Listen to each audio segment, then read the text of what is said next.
দেশজুড়ে শীতকালীন সবজির সরবরাহ বাড়লেও কমছে না দাম। বিপাকে নিম্ন আয়ের মানুষেরা। খুলনা, চট্টগ্রাম, লালমনিরহাট থেকে বিস্তারিত জানাতে যুক্ত হচ্ছেন সহকর্মী নুর ইসলাম রকি, একেএম নাজিম এবং জামাল বাদশা। প্রথমে চলে যাচ্ছি খুলনায়। রকি, দাম বাড়ার কি কারণ বলছেন বিক্রেতারা? শীতের প্রভাব শুরু হলেও বাজারে কিন্তু এখনো একটা উত্তাপ ভাব রয়েছে। শীতকালীন যে সবজিগুলো আছে এই সবজিগুলোর দাম কিন্তু চড়া, যার কারণে নিম্ন এবং মধ্যবিত্ত আসলে যারা শ্রমজীবী বা সাধারণ মানুষ আছে তারা কিন্তু আসলে খুব বিপাকেই আছে। আমরা এখন যে বাজারটিতে আছি এই বাজারটিতে আজকে সকাল থেকে যেটা দেখতে পেয়েছি যে শীতকালীন সবজির কিন্তু আকাশ ছোঁয়া দাম। বিশেষ করে টমেটোর কেজি কিন্তু 180 থেকে 90 টাকা করে বিক্রি হচ্ছে। গাজর 200 থেকে 220 টাকা করে কেজি বিক্রি হচ্ছে। সিমের কেজি 100 টাকা, যেগুলো আসলে শীতকালীন সবজি হিসাবে কিন্তু খুবই পরিচিত এবং গত বছর কিন্তু এগুলোর দাম এরও অর্ধেক ছিল। আমরা একটু বলতে চাই যে ফুলকপি, বাঁধাকপি কিন্তু 60 থেকে 80 টাকা করে কেজি বিক্রি হচ্ছে, যেগুলো কিন্তু গত বছর ছিল 50 থেকে 60 টাকার ভিতর। বরবটি, সিম 90 টাকা করে কেজিতে বিক্রি হচ্ছে। শালগম 100 টাকা করে বিক্রি হচ্ছে। আমরা সাধারণ যারা ক্রেতা আছে তাদের সাথে কথা বলেছি, তারা আমাদেরকে যেটি জানিয়েছে যে শীতের প্রভাব শুরু হলো বাজারে দামের ঊর্ধ্বগতির পিছনে আসলে সরবরাহ কম থাকা বলে তারা মনে করছেন।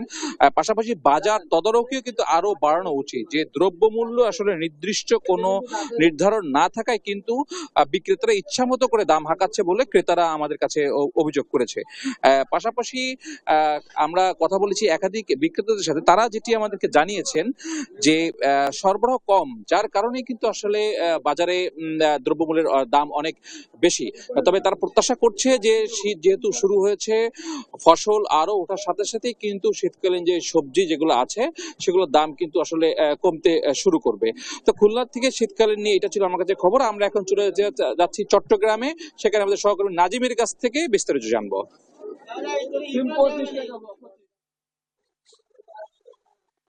জি, সহকর্মী রকি, ধন্যবাদ আপনাকে। শীতকালে যে শাকসবজি সেটি ইতিমধ্যে বাজারে চলে আসলে কিন্তু শীতকালে যে সবজি এসেছে সেটির দাম কিন্তু চড়া, কারণ এখানকার যারা ক্রেতারা রয়েছেন তারা যেটি বলছেন শীতকালীন সবজি বাজারে যেটি এসেছে সেটির দাম কিন্তু অনেক চড়া। তার মধ্যে ফুলকপি, বাঁধাকপি, নতুন আলু, শাক। নতুন আলু যদি আমরা বলতে যাই, আলুর ক্ষেত্রে ইদানিং কিন্তু আলুর দাম একটু ঊর্ধ্বমুখী। নতুন আলু এখানে যেটি এসেছে সেটি 120 থেকে 30 টাকা। এখানকার যারা ব্যবসায়ী তারা বলছে সেগুলো নওগাঁ, কুড়িগ্রাম, বগুড়া এসব জায়গা থেকে কিন্তু নতুন আলু ইতিমধ্যে চট্টগ্রামে এসেছে। পাশাপাশি ফুলকপি, বাঁধাকপি, এখানে শীতকালে যে সবজি ফুলকপি সেটি বিক্রি হচ্ছে মানভেদে 115 থেকে 20 টাকা, আবার অনেক ক্ষেত্রে 25 থেকে 30 টাকা পর্যন্ত বিক্রি হচ্ছে। বাঁধাকপিও একই দামে কিন্তু বিক্রি হচ্ছে। নতুন আলু আমরা যেটি দেখেছি মানভেদে বিভিন্ন জায়গার বা বিভিন্ন আহ জেলা থেকে আসা এসব আলু এখানে বিক্রি হচ্ছে মানভেদে 120 থেকে 30 টাকা, আবার 40 টাকা পর্যন্ত বিক্রি হচ্ছে। কিন্তু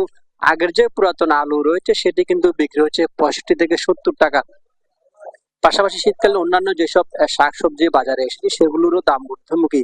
এখানকার যারা ব্যবসায়ী তারা যেটি বলছেন, কারণ শাকসবজির ক্ষেত্রে শীতের মৌসুম শুরু হওয়ার পরপর যেসব সবজি বাজারে এসে সেটি এখনো পূর্ণাঙ্গভাবে বাজারে আসেনি, সেজন্য তারা বলছেন সরবরাহ কিছুটা সংকটের কথাও তারা বলছেন, এবং সবজিগুলো বাজারে আসতে কিছুটা সময় লাগার কারণে মূলত সেগুলোর দাম বাড়ছে। পাশাপাশি তারা আরো যেটি বলছেন যে এই শীতকালীন সবজিগুলো কৃষক থেকে বাজারে আসতে মাঝে মাঝে যে মধ্যস্বত্বভোগী রয়েছে তাদের জন্য মূলত এসবের দাম ঊর্ধ্বমুখী। বিশেষ করে আলু নিয়ে গত কয়েকদিনে যে টানাটানি আমরা দেখেছি, আলু নতুন যে আলু বাজারে এসে সেটি আমরা গতকালকেও দেখেছি 150 টাকা পর্যন্ত, 150 থেকে 60 টাকা পর্যন্ত বিক্রি হচ্ছে, কিন্তু পুরাতন যে আলু সেটি 65 থেকে 70 টাকা পর্যন্ত বিক্রি হচ্ছে।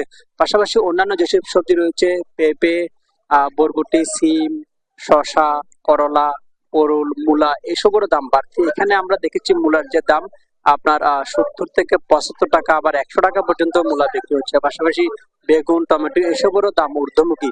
তো ব্যবসায়ীদের বারবারই যেটি বরাবরের মতো যেটি তারা বলছেন, কৃষক থেকে যেসব শাকসবজিগুলো ক্রয় করে বাজার নিয়ে আসা হয় সেগুলোর কারণে মাঝে মধ্যস্বত্বভোগী থাকার কারণে কিন্তু এসবের দাম বাড়ছে।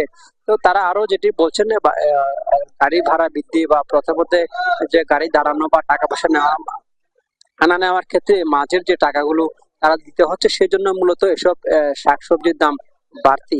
এতে করে আসলে তাদের সাথে আমরা অনেক দেখেছি সাধারণ যারা ভোক্তা সাধারণ রয়েছেন তাদের মধ্যে বাঘ বিতণ্ডা বা অনেক সময় ঝগড়া পর্যন্ত হচ্ছেন, কারণ ক্রেতারা যেমনটি বলছেন শাকসবজির দাম প্রতিদিনই বাড়লেও কিন্তু তাদের আয় কিন্তু তেমন বাড়েনি। সেজন্য তারা বারবার বলছেন এখন যেহেতু নতুন সরকার সেজন্য কেন সিন্ডিকেট ভাঙা না যায়নি। সিন্ডিকেট থাকার কারণে মূলত এইসব নিত্য প্রয়োজনীয় পণ্য বা শাকসবজি বা শীতের মৌসুমের এসবের দাম বাড়ছে।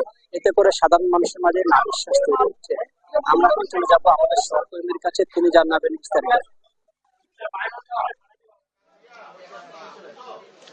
নাজিম, আসলে আপনার চট্টগ্রামের কথা যেটি বলছিলেন যে মধ্যস্থকারীদের জন্য কিন্তু আসলে বাজারে এখনো সবজির দাম বিশেষ করে নিয়ন্ত্রণে আসেনি। লালমনিরহাটের কিন্তু এই সবজি যে চাহিদা, লালমনিরহাটের যে চাষাবাদ, এটি কিন্তু লালমনিরহাট জেলার চাহিদা মিটিয়ে রাজধানী সহ দেশের বিভিন্ন স্থানে চলে যায়। তবে এই লালমনিরহাট থেকে যে সবজিগুলো আসলে জেলার চাহিদা মিটিয়ে অন্যান্য জায়গায় যায়, সেই ক্ষেত্রে কিন্তু লালমনিরহাটে বিশেষ করে শীতকালীন যে আগাম সবজি সেটির দাম কিন্তু বর্তমানে অনেকটাই কম থাকার কথা ছিল। তবে বর্তমানে সরবরাহ বাজারে বৃদ্ধি থাকলেও দাম এখনো সাধারণ যে ভোক্তা রয়েছে তাদের নাগালের বাহির রয়েছে। এর কারণ হিসেবে উৎপাদন ব্যয় বৃদ্ধি এবং মধ্যস্থকারী ব্যবসায়ী যারা রয়েছেন, অর্থাৎ কৃষকের হাত থেকে বাজার পর্যন্ত আসতে যে ব্যয়টি হচ্ছে এটি, এবং মধ্যস্থকারী ব্যবসায়ীরা যে লাভবান হচ্ছে, সব মিলিয়ে যারা ক্রেতা রয়েছেন অর্থাৎ মধ্যস্থকারী ভোগীদের কাছ থেকে যে খুচরা বিক্রেতারা রয়েছেন তাদের কাছ থেকে সাধারণ ক্রেতারা রয়েছেন তাদের হাতে পৌঁছাতে কিন্তু কৃষকদের থেকে প্রায় দ্বিগুণ দামে আসলে কিনতে হচ্ছে সাধারণ ভোক্তাদের। সব মিলিয়ে লালমনিরহাটের বাজারগুলোতে যেমন সেনামতি হকার্স মার্কেট, কুমড়িরহাট পাইকারির বাজার, গোশালা মার্কেট, বিভিন্ন বাজার ঘুরে আমরা দেখেছি এবং আমরা খোঁজ নিয়ে দেখেছি যে লালমনিরহাটের সবগুলো বাজারেই কিন্তু শীতকালীন আগাম যে সবজিগুলো রয়েছে অর্থাৎ বেগুন, মূলা, ফুলকপি, বাঁধাকপি সহ সকল ধরনের সবজির সরবরাহ তুলনামূলকভাবে বৃদ্ধি পেয়েছে। সরবরাহ যতই বাড়ুক না কেন আসলে দাম কিন্তু এখনো সাধারণ মানুষের যে নাগালে এসেছে এমনটি কিন্তু নয়। যদি একটু বলতে চাই, বর্তমানে কিন্তু সবজি যে আলু রয়েছে, আলু এখনো 65 থেকে 80 টাকা পর্যন্ত বিক্রি হচ্ছে এবং শীতকালীন সবজি বেগুন প্রায় 50 টাকা কেজি দরে বিক্রি হচ্ছে, লাউ সাইজ অনুসারে 30 থেকে 70 টাকা দরে বিক্রি হচ্ছে। এছাড়া কিন্তু বাঁধাকপি 60 টাকা, ফুলকপি 50 টাকা, সব সবজির দাম কিন্তু বলা যায় 50 টাকার নিচে আসলে এখনো নামেনি। সাধারণ যে ভোক্তা রয়েছে তাদের সাথে কথা হয়েছে, তারা যেটি বলছেন যে আয় আসলে না বাড়লেও সবজির দাম যেভাবে বৃদ্ধি পেয়েছিল সেই সবজির দাম বৃদ্ধি পাওয়ার পর কিন্তু আসলে এই যে সরবরাহ বাড়লে কমার কথা সেই সবজির দাম কিন্তু আসলে এখনো কমেনি, যার কারণে কিন্তু চাহিদা থাকলেও ইচ্ছে মতো কিন্তু আসলে সবজি ক্রয় করে তারা কিন্তু তাদের চাহিদা পূরণ করতে পারছে না। আমি আরেকটি বিষয় জানাতে চাই যে লালমনিরহাটের যে 5 উপজেলা রয়েছে, 5 উপজেলার অধিকাংশ জায়গায় কিন্তু এই শীতকালীন সবজি চাষাবাদ হয়ে থাকে এবং এই শীতকালীন সবজি চাষাবাদ হলেও আসলে ব্যয় বাড়লেও কৃষক কিন্তু আসলে খুব বেশি এই দামের সুবিধা আসলে পাচ্ছে না। এর কারণ হিসেবে মধ্যস্থকারী যে ব্যবসায়ীরা রয়েছেন এবং খুচরা যারা বিক্রি করছেন এরা কিন্তু আসলে কৃষকের হাত থেকে বাজার পর্যন্ত আসতে এবং বাজার থেকে সাধারণ ভোক্তাদের কাছে পৌঁছে দিতে কিন্তু প্রায় দ্বিগুণ দাম আসলে হয়ে যাচ্ছে। এতে কিন্তু ভোক্তাদের উপরেই আসলে এই দামগুলো বর্তাচ্ছে। সব মিলিয়ে লালমনিরহাটের বাজারগুলোতে শীতকালীন আগাম সবজি সরবরাহ বাড়লেও দাম এখনো কিন্তু ভোক্তাদের নাগালের বাইরেই রয়েছে। এই ছিল লালমনিরহাট থেকে শীতকালীন সবজির বাজার দরের অবস্থা। ডানা, ধন্যবাদ আপনাদেরকে।